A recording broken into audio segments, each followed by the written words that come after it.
ಮಗನಿಗೆ ಹಾವೇರಿ ಟಿಕೆಟ್ ಸಿಕ್ಕಿಲ್ಲ ಅಂದ್ರೆ ಬಂಡ್ ಹೇಳ್ತಾರ ಮಾಜಿ ಸಚಿವ ಈಶ್ವರಪ್ಪ ಪಕ್ಷೇತರವಾಗಿ ಸ್ಪರ್ಧೆ ಮಾಡ್ತಾರ ಆಕಾಂಕ್ಷಿ ಆಗಿರುವಂತಹ ಕೆಇ ಕಾಂತೇಶ್ ನೋಡಿ ಹಾವೇರಿಯಿಂದ ಪ್ರಬಲ ಆಕಾಂಕ್ಷಿಯಾಗಿದ್ದಾರೆ ಈಶ್ವರಪ್ಪನವರ ಪುತ್ರ ಕೆಇ ಕಾಂತೇಶ್ ಟಿಕೆಟ್ ಸಿಗದೇ ಇದ್ರೆ ಪಕ್ಷೇತರವಾಗಿ ನಿಲ್ಲಬೇಕು ಅಂತ ಏನಾದರೂ ಅನ್ಕೊಂಡಿದ್ದಾರಾ ಶುಕ್ರವಾರ ಬೆಂಬಲಿಗರ ಸಭೆ ಕರೆದು ತೀರ್ಮಾನ ಅಂತ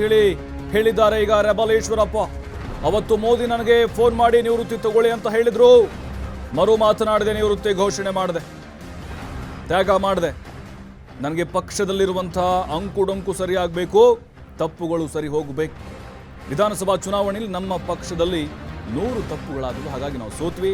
ಹಾವೇರಿಗೆ ನಾನಾಗೆ ಹೋಗಿರಲಿಲ್ಲ BSY ಟಿಕೆಟ್ ಕೊಡಿಸ್ತೀನಿ ಅಂದ್ರು ಹಾಗಾಗಿ ಹಾವೇರಿಗೆ ಹೋಗಿ ಕೆಲಸ ಮಾಡಿದ್ವಿ ಈಗ ಟಿಕೆಟ್ ಕೊಡಲ್ಲ ಅಂದ್ರೆ ಹೆಂಗೆ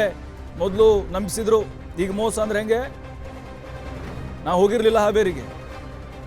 ನನ್ನ ಮಗನಿಗೆ ಟಿಕೆಟ್ ಕೊಡ್ತೀವಿ ಅಂತ ಹೇಳಿದ್ರು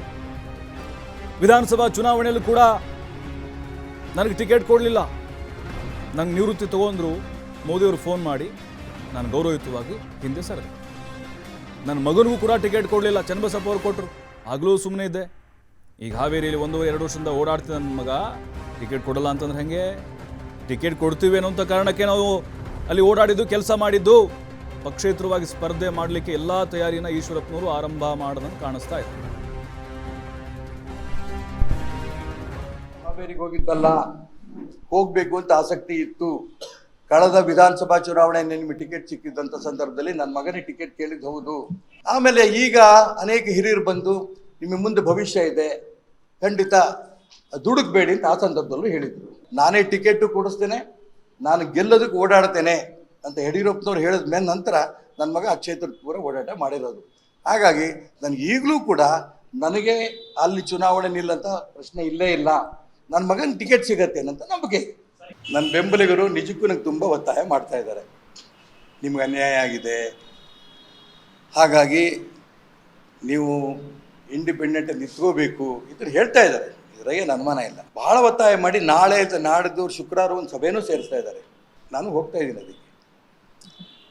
ಎಲ್ಲರ ಅಭಿಪ್ರಾಯನೂ ಕೇಳ್ತೀನಿ ಏನು ತೀರ್ಮಾನ ತಗೋಬೇಕು ತೀರ್ಮಾನ ನಮ್ಮ ಉಳಿದಂಥ ಹಿರಿಯರ ಜೊತೆಗೆ ಕೂತು ಚರ್ಚೆ ಮಾಡಿ ತೀರ್ಮಾನ ತಗೋತೀನಿ ನಾನಂತೂ ಈಗ ಈ ನಿಮಿಷ ತನಕ ಯಾವ ತೀರ್ಮಾನನೂ ತೊಗೊಂಡಿಲ್ಲ ಎಲ್ಲ ಹಿತೈಷಿಗಳು ಕೂಡ ನೋವಿಂದ ಫೋನ್ ಮಾಡ್ತಾ ಇದ್ದಾರೆ ನಿಮ್ಗೆ ಅನ್ಯಾಯ ಆಗಿದೆ ಅಂತ ನಾನು ಇಲ್ಲ ಅಂದಿಲ್ಲ ಅದಕ್ಕೋಸ್ಕರ ನಾನು ಹೇಳ್ತೀನಿ ಎಲ್ಲರ ಜೊತೆಗೆ ಕೂತು ಚರ್ಚೆ ಮಾಡಿ ಏನು ನಾನು ಸೂಕ್ತ ಕ್ರಮ ತಗೋಬೇಕು ನಾನು MP ಆಗಬೇಕು ಅಂತ ಅಷ್ಟೇ ಉದ್ದೇಶ ಅಲ್ಲ ಮತ್ತೆ ಹೇಳ್ತೀನಿ ಅಕಸ್ಮಾತ್ ನಮ್ಮ ಪಕ್ಷದಲ್ಲಿ ಏನು ಅಂಕುಡೊಂಕುಗಳಿದೆ ಅದನ್ನು ತಿದ್ದಬೇಕು ಏನೇನು ಸಮಸ್ಯೆಗಳಿದೆ ಪಕ್ಷದಲ್ಲಿ ಆಗಿರೋಂಥ ತಪ್ಪುಗಳಿದೆ ನಾವು ಸಾಕಷ್ಟು ಒಪ್ಕೊಂಡಿದ್ದೀವಿ ನಮ್ಮದು ತಪ್ಪುಗಳಿದ್ದಾವೆ ಇಲ್ಲಿ ಹಾಗಾಗಿ ಈ ತಪ್ಪುಗಳನ್ನು ಸರಿಯಾಗಬೇಕು ಅನ್ನೋಂಥ ಉದ್ದೇಶದಿಂದ ಬಹಳ ಜನ ಫೋನ್ ಮಾಡ್ತಾ ಇದ್ದಾರೆ